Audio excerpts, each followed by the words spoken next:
So how long have the Rotters been the Rotters?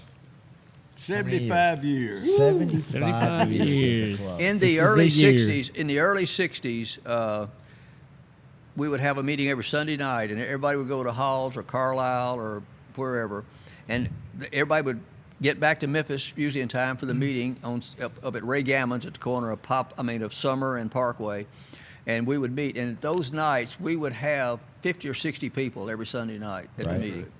I heard those were kind of wild. Well, the meetings weren't so wild, but what happened? We would. After party. This is another part of growing up in Memphis.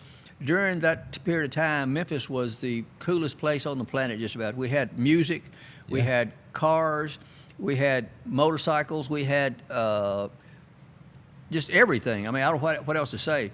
And so after and Overland Square was just kind of coming around shortly after that. So after the Rotters meetings, we would all go out and go someplace and drink beer and listen to live music. I mean, it was fantastic. You know, it was just great. And that was probably the wild part, I guess. But you know. Yeah. I mean, in the 60s or 70s then?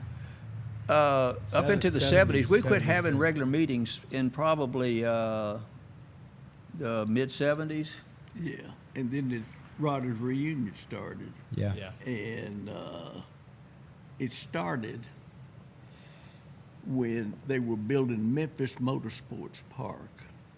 And the promoters there thought they'd get all the Rotters together and maybe get some hints on what to do. Now, we had put races on at Halls, and we had promoted shows. In fact, the Rotters first were really heavy into shows when all the racing was on Street Road. And that's another story. But for 2 or 3 years, we made money, so much money in the shows that nobody had to pay any dues.